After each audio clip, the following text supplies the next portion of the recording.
मेरी शादी कर बा दस शादी कर भाई शादी कर मेरी ना कम दा ना कायदा दुश्मन ना आयदा सब बार तक कर शादी कर लो सही दसो शादी करो नलायक पुत्र दे एक मैं आखा ना मार कई को मैं आखा ना भाई यार दे लगा वन माल को पट्टे पाचा बम मेरे सिरे दर्द दे और मेरी शादी कर देख बैठा देख मुंह बढ़ा के देख क्या क्या कोई टूर गई अच्छा अच्छा पुत्र सबर कर और अब नाराज न थी पुत्र जितनी गाल है मेरा पुत्र है निक्का पुत्र है मेरा तो तेरी शादी जो करा और मेरा अखी पा कित्था शादी करनी है एरिया दा नंबरदार नहीं जेड़ा ओदी बच्ची पोपट कसम है पा है की कोई नहीं अपने खानदान च वाह मजे आप कमी तो नंबरदार वाह दी वाह साको तो मार के घीर मरे सुनो मैं पढ़ लिख के आया कमी शमी होनी नहीं रहे मैं पढ़ लिख के आ गया तू भावे पढ़ लिख के आया ना भला भी तेरी कौम उन्हां दी नजर तल्ले बिल्कुल नहीं मैं शादी करनी तो धाई करनी है नहीं तो मैं मंजा तो उठा के खुद नहीं गाल सुन हुन गाल तो सुन बदतमीज दा पुत्रा गाल तो सुन एक मैं थी बुढ़ा गया नजर कमजोर है बोला हुन तेरे वास्ते मैं वहना पुत्र ये बहू है नहीं जड़ी अम्मा पा के वसल कटेंगी है ना की बड़ी तक कमाल है मेरी शादी तेरी मेरी शादी करने तक तू मेरी मां ਨਾਲ शादी क्यों की है यार मेरी मां ना कि ताकू जवाब नलायक पुत्र मैं कमर अब मेरी शादी कर वो भी वंदे घर है अपनी कौम अपनी मेरी नंबरदार दे घर शादी कर नहीं तो मैं मंजी तो उठा के खुदकशी कर लेसा वत तेरा जवान पुत्र हां समझ में बस मेरी शादी कर अब मान वानी ना अब वानी ले वानी रिश्ता अच्छा वाला ही मैं नाम नंबरदार को लूं उनका ना क्या है ओ कुत्ता दा पुत्र दा नाम तो दस उनकी छुएर दी कॉल आ गई है हेलो जी जानू नहीं सामने जानू नहीं ना कर मैं तो बर्बाद है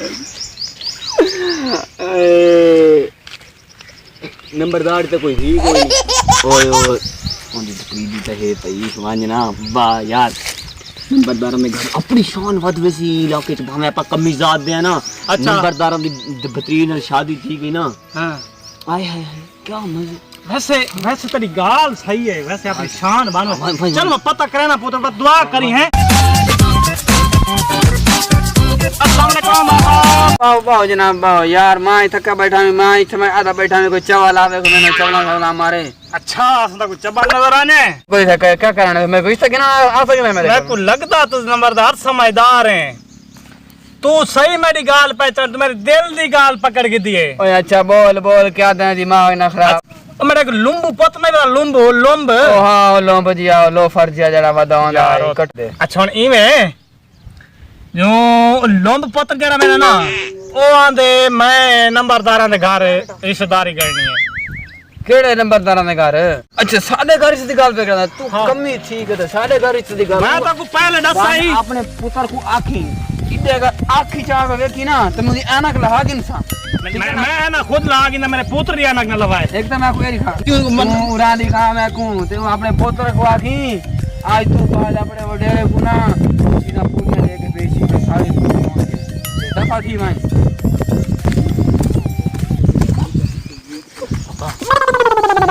औलाद आ गई बात कर रहे हैं कल मेरी डैम आ गई ना लायक औलाद बेइज्जती कराई पहले 10 बंदे ने मेरी बेइज्जती धक्के ही में इवे धक्के दी तसी अगे अपनी बड़ी इज्जत है बे हुन बेइज्जती एक पहली दफा थे गया मैं कोई सा कीता क्या ए मेरी इतनी जाति लाके चाहिए नलायक पुत्र ता मेरी बेइज्जती कराई है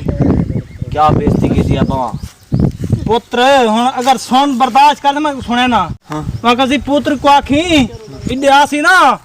उंदी मैं लाश वासी लाश ही तू ते पुत्र तू मेरा निक्का पुत्र मैं तो नहीं होने दा बस प्यारा पुत्र मेरा पापा तू नहीं बैठ मैं बदला करेगा ना पुत्र ना मेरा को मारे है ना हां ओकड़ी सही गल है मैं आप ही तो घरे 4 बारी कुटा ना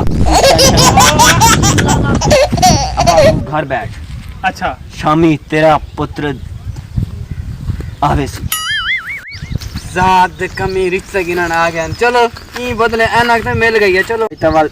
पट्टी लाई बैठे हैं बड़ा जड़ा अरमान मैं को लग गया कि भाई ये साडे घर हुन कमी में रिश्ते टुर के आवन लग गए ते वो जकूटा नहीं बता वो जकूटे आ तुम्हें कोई ये दसा तू ओए मेरे प्यो को की मारिया है? मैं मारे चंगा कीता वे 2-4 होर मारने ने ही ई ले कमीना जा बंदा मैं तो को आखे के नहीं गाल दा गलब कोई पता मैं कोई नहीं आके बता दी मैं अब तक कोई नहीं आके ये हरामी दा आपड़ा मूड किया वदा शादी करन ते मैं दुई बिट कर जियो किसी मैं वही ना पिया मारा ने छुए दा रिश्ता तेरे वास्ते कहना था ते महारानी दा पता करे था भाई मार कदन टुरने गाल थी गई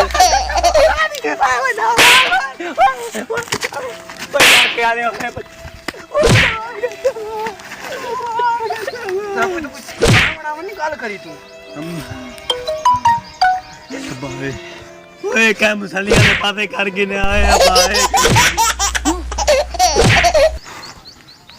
जिम्मे ना लाग बने कहाली करा चा ते मैं फोन की तरह रखा अपना फोन है फोन कितने बने कहना बोलना तू बोलना 1 1 2 2 ए जाओ एक तारा मरीज लथा पे कुछ आवनो ये बड़े रिश्ते करन तो देन